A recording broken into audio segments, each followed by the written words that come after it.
I'm coming back because, like I said, boxing is always my passion and I miss boxing. I really love exercise and I really miss boxing. Man, so like again, all those fights, they're like prepared me for this moment. Should he beat Mario Barrios on July 19th in Las Vegas for the WBC strap, he wants to set up a super fight with Gervonta Tank Davis. Is Gervonta Davis versus Manny Pacquiao set for December 2025? Rumors are swirling about a possible mega fight between the undefeated Tank and the legendary Pac-Man. While nothing is confirmed yet, the buzz is building fast as fans wonder if Pacquiao is planning one final comeback against one of boxing's biggest stars. If you likes this, please subscribe, Fight File, and click the bell icon for more new boxing updates. Most explosive lightweights of our time, Gervonta Tank Davis, against one of the most feared and ferocious explosive lightweights in history, Manny Pacquiao. Both men are southpaws and use genius traps to get their opponents to drop their guard and set up hard punches that end the night. While Manny Pacquiao was more of a volume puncher, we all know Gervonta Tank Davis was a one-punch knockout artist. Manny Pacquiao also had to chop trees down because he went up in weight throughout his career. Gervonta now is still at what looks like is his natural weight, so he's still able to use that power. Both men used amazing angles. Both men also used amazing momentum punches, meaning they would wait to the last second and then step in and catch the opponent coming at them and be like a high-speed collision. Tank Davis was great at creating openings to land that one-punch eraser, while Pacquiao created openings in a different way. He would do it by throwing lots of punches and really throwing variations from head to body, but the result would be the same. Both men would stop or knock out their opponents. If prime Pacquiao fought prime Tank Davis at 135 or 140, who wins? Tell me in the comments. Mario Barrios has expressed both respect and realism ahead of Manny Pacquiao's return bout. According to him, this is not just another match, it's a critical milestone in his career.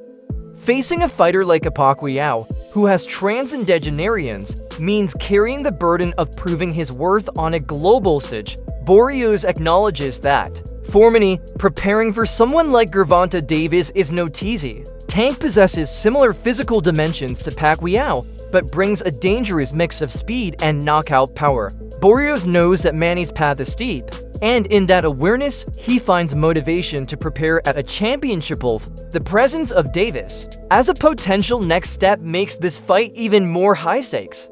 I think I would take a lot from that fight, actually, man. Like the way Tank, the way he closes his distance, the way, like he worked off his speed, similar size. I think Pacquiao might be a couple inches taller. But yeah, man. So like again, all those fights, they're like prepared me for this moment. I got me ready for this fight, and yeah, just going back, taking what I can, from those fights as I always had, and then Manny Pacquiao has officially stated that Gervonta Davis represents the kind of opponent he's interested in fighting. Davis isn't just another name, he's the challenge Manny craves. However, Pacquiao isn't about to compromise his stance. He's adamant that any possible bout must happen at either 145 or 147 pounds, weights that he's most comfortable in. Isn't the demand based in arrogance but in strategy? Manny knows his limits. At this stage of his career, and moving Davis up to welterweight would level the playing field. It's a measured move from a veteran who's not just looking to fight but to win. Any possibility that you would go back in the ring and fight someone like a Tank Davis? If he wants, and if he come up to 147, then we can fight. He can't meet you at 140? 145 maybe. Not a problem for me, because I'm experienced fighter. So. Tank Davis has responded with the type of bravado expected from a rising star. He's brushed off any concerns about meeting Manny Pacquiao and declared himself ready. Anytime and anywhere, Davis didn't hedge his words. He spoke with conviction, signaling that this isn't a money chase or media stunt for him. It's a real task he's willing to meet. At 46, just saying him and then he fighting somebody like Pacquiao will give me hope for sure. It doesn't matter who I fight. It doesn't matter. As long as I put on a great performance whoever I fight, it doesn't matter. I don't believe that Manny Pacquiao is challenging both doubters and the biological clock. Most boxers his age have long retired or transitioned to non-combative jobs within the sport. Pacquiao's choice to fight again raises the obvious concerns. Diminished reflexes, reduced endurance, and higher injury risk. Meanwhile, Davis is in his physical prime, presenting a generational and athletic mismatch. However, Manny's depth of experience is unmatched. His mastery of timing, ring generalship, and strategy has carried him through battles against younger foes before. Still, age remains the obvious opponent in every second of every round he enters. Something like a pro wrestler to an extent. You ain't gonna get the fights you want with this dude. You gonna get him fighting Mexicans and gimmick fights like this. Now the sad part in all this is, in my opinion, is this fight is crazy enough to happen. It's gonna make a lot of money. It's gonna do good sales. But not only is it box office and big business, in my opinion, if promoted right.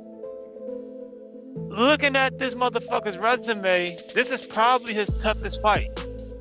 In my opinion, a 45-year-old Pacquiao will be the closest thing to a 50-50 fight Tank's been in. And that's sad, that's fucked up, but it's the absolute truth.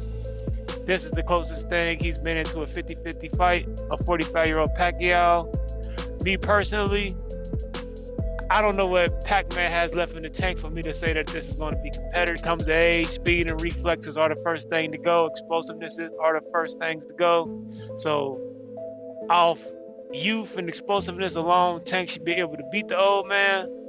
But the fact that this is even up for debate is sad, man. Like I said, stop looking at Tank as a star as a regular fighter. Look at him as an attraction. When he fights, expect to see the bitches come out. Expect your casual friends to hit you up, talking about parties. Show the Adult, a respected boxing analyst, recently spotlighted the massive financial effects of a fight between Gervonta Davis and Manny Pacquiao. According to him, the bout could rival the biggest pay-per-view events in recent years due to its unique generational clash. Pacquiao brings historic value and an international fan base, while Davis draws a younger, high-energy audience. The contrast between legacy and modern stardom sets the stage for an iconic showdown. Beyond dollars, it could also re-energize public interest in boxing, drawing in both nostalgic fans and new viewers. Pacquiao didn't blindly walk back into the ring before confirming his comeback. I'm just gonna rub it in. Pause. I remember saying when Tank couldn't get a fight in, I was saying Shakur shouldn't have signed that deal with Matchroom if he wanted to fight Tank. Lomachenko, I said he ducked. But then when he couldn't find a fight, I said, hey, fight Manny Pacquiao. The reason why I said fight Manny Pacquiao at 144 was, number one, you can get the sensationalism and the crazy hype shit of a Jake Paul fight, right? It got the money grab on it. On top of that, though, he can prepare for 140 by fighting Manny at 144, get a training camp in at a heavier weight class. He could come down from 144 and fight Tio at 140. Everybody said that don't make sense, Biz. Tank fight Lamont Roach, take a knee, draw, grease in the eye. He floated names like Ryan Garcia, Conor McGregor, and Gervonta Davis, each offering different levels of appeal and financial upside. This wasn't a list made for fantasy matchmaking. It showed calculated business sense and competitive ambition. Pacquiao was signaling that his return wasn't about easy wins or ceremonial outings. He's only interested in headline-worthy fights. His team knew that modern boxing thrives on buzz, and dropping these names stirred exactly that. Whispers within. The boxing community suggest, so I'm not sure how true this is, but supposing Manny Pacquiao's coming out of retirement. And these are the three names that he's interested in fighting. And now of these three names, which one do you think is the best matchup? Conor McGregor, that would just be a money grab. Everyone knows Manny Pacquiao's skill level is way above Conor's. Tank Davis? Nah, Manny Pacquiao get knocked out by Tank Davis. I'm telling you right now, Tank would catch him, and Manny's going night-night. Now, Ryan Garcia is the fight that makes the most sense in my opinion. If you guys remember, this fight was heavily rumored at one time, and I think it might even been booked at one time, but it fell through at the last minute. And it makes the most sense to happen. Ryan Garcia is the big name currently in boxing. Style-wise, they match up perfectly, and it's a fight that could go either way. If Ryan Garcia wins, he adds a big name like Manny Pacquiao on his resume, and I know he's coming out of retirement, but still, that's Manny Pacquiao. And if Manny Pacquiao wins, he adds to his legacy and inserts himself right back in the title run. So again, these are just rumors, and I don't know if Manny Pacquiao's really out of retirement. But if he is, the fight that makes the most sense is Ryan Garcia. That negotiations for Pacquiao versus Davis are moving beyond surface-level interest. Sources say both camps are seriously evaluating logistics. However, everything hinges on how Pacquiao performs against Barrios. Basically, your interpretation is that the boxing public is upset because they believe Pacquiao's going to beat Barrios, which is going to lead to a Tank Pacquiao fight? Yes, look around. Look in the Discord. That's what everybody, Pac and Tank, that's being set up. Oh, Tank and Pac. okay, so they saying Barrios is the setup for Tank and Pac. I didn't see that, but your argument makes sense. If he beats Barrios, there's nothing wrong with him fighting Tank. But the issue is he don't deserve the Barrios fight off of 3 years off and a loss to Ugas. And that's Crimea River, man. That's what boxing is. But longer deserver. I'm just gonna rub it in. Pause. I remember saying when Tank couldn't get a fight in, I was saying Shakur shouldn't have signed that deal with Matchroom if he wanted to fight Tank. Lomachenko, I said he ducked. But then when he couldn't find a fight, I said, hey, fight Manny Pacquiao. The reason why I said fight Manny Pacquiao at 144 was, number one, you can get the sensationalism and the crazy hype shit of a Jake Paul fight, right? It got the money grab on it. On top of that, though, he can prepare for 140 by fighting Manny at 144, get a training camp in at a heavier weight class. Then he could come down from 144 and fight Tio at 140. Everybody said that don't make sense, Biz. Tank fight Lamont Roach. If he wins easily and avoids injury, the door opens for Davis. For now, there's cautious optimism, but no public announcements. Still, the fact that credible insiders are acknowledging these discussions adds weight to the possibility.